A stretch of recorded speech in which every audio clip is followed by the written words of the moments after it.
Hunt, that Mr. Sunak is going in precisely the opposite direction to the most vociferous members of his party, including Suella Braverman and her faction. So I think it will be divisive.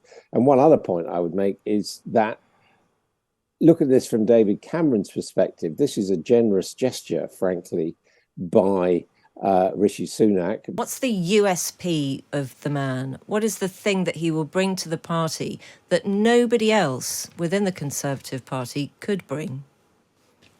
I think two things. One, it is the most surprising cabinet ministerial appointment that I've seen in many a long year. Probably the nearest parallel was Peter Mandelson some 15 years ago. But he does bring, despite it's not risk-free, the appointment, but he does bring a degree of stability and seniority and foreign expertise to the role at a point when foreign affairs are absolutely key. And I think the other thing is that the Brexit vote was not dealt with well in terms of Boris Johnson's prime ministership. Rishi Sunak's tried to pick up the pieces and tidy up some things, but David Cameron's appointment may well help along those lines. But isn't it like sending the very attractive but then devastatingly difficult boy back into the middle of the disco right at the end of the night? Why would the Conservative Party want to return to having some kind of flailing romantic relationship with the EU, somebody who is known for his stance on the EU? Isn't that a difficult thing to do? I'm not going to follow your parallel in relation to the disco. Oh, come to the disco with me, Lord Hayward. It'll be fun. But you've got to remember, Rishi Sunak himself was a Leaver and remains in that position. And the position is now that David Cameron reports to Rishi Sunak. The circumstances are therefore somewhat difficult. They will clearly, and from what we're already discovering, these conversations have been taking place for a number of days, there will have been those sorts of issues discussed and ironed out. And we're not talking of, as some people from the extreme right is trying to say, oh, we're going back to Remain. No, we're not.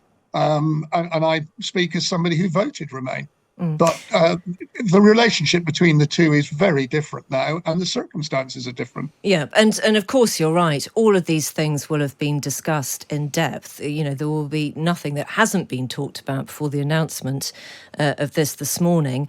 Adam, would you agree with what Lord Hayward said, that this is actually just quite a shocking appointment? I can think of some other shocking appointments to the cabinet. I mean, Nadine Dorries, Suella Braverman, all a bit of a shock at the time, but of course on a different scale. And the point about David Cameron is he is an internationally known figure. He does have experience of all those summits, NATO, G7, G20 and the rest. So that he does bring a certain amount of stability and credibility, if you like, to British foreign policy, although it has to be said James Cleverly was doing quite well. I think in terms of party politics, I'd have to disagree with Lord Hayward. I think this will be seen as a provocation by quite significant sections of the party.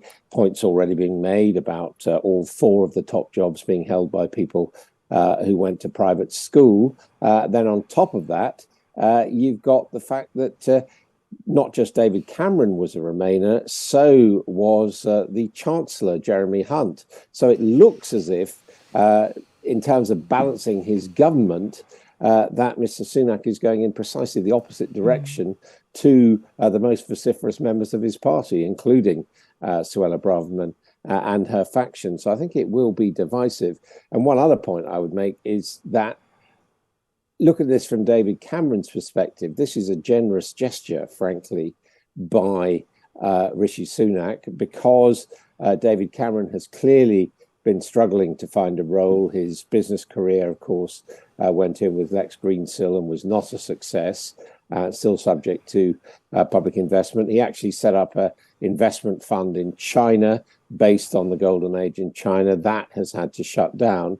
So coming back to politics, if you like, is an area where he's been successful. And ironically, it seems to me, although Lord Hayward is right that he will be following the foreign policy of Rishi Sunak now, that if you look at his record as Prime Minister on foreign policy, it's pretty much one of failure.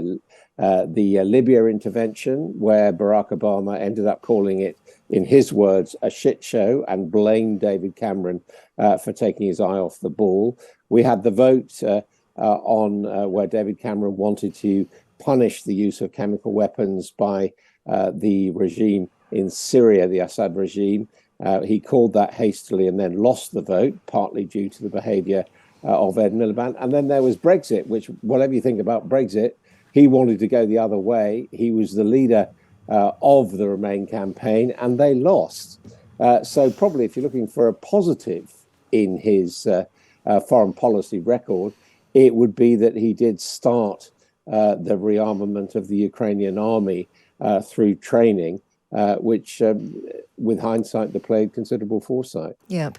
We just need to apologise for the slightly naughty word. I know that you were quoting from a president of the United States of America there, Adam. Can I just ask you a little bit more about that baggage that you mentioned? Greensill and China in particular. I mean, from your perspective, Adam, as a journalist, aren't things like that going to constantly crop up? I mean, he was censured for lobbying for a company from which he stood to gain huge sums of money, calling ministers directly, texting them, ending those texts with "Love DC." Those kind of things. They are catnip to journalists when you need to slightly push at somebody, aren't they? Yeah, I think they will be thrown up, and they'll be thrown up by his critics and within the party, and also, of course, by the opposition. But they have been investigated, and it has been decided that no further action needed to be taken. And on top of that, of course, if he's going back into the House of Lords, he will be subject to the rules of disclosure on his business activities. And presumably, we have to assume that either he hasn't got anything that's worth declaring, which could be a problem to taking a seat in the House of Lords, or that he's going to rearrange his affairs so that he's without conflicting ties.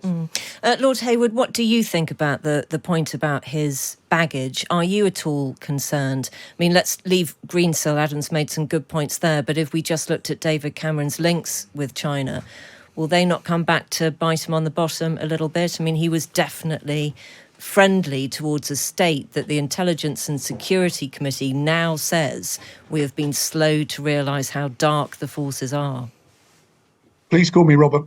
By the way, when I use the word shocking, I meant surprising rather than an alternative phraseology. Yes, there's no question that I said that David Cameron's appointment is not without risks. But having said that, you do have a man of serious international authority. In relation to China, I think we are much the wiser now than we were previously. I watched with hope and with interest, and I have a number of friends of mine who were employed, for example, by Huawei, which is now a company that one could describe as persona non grata. So we have learned a lot.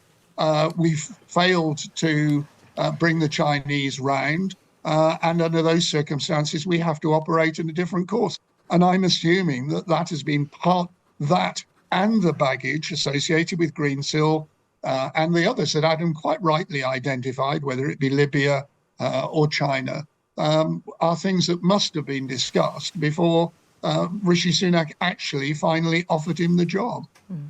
Thank you very much indeed for your time this afternoon. That's Robert Hayward. I'm just going to have to carry on calling you Lord, and it's plain old Mr. Adam Boulton. Yeah, but we all know now it's Lord Cameron. That's what they're calling him. He's now a Lord.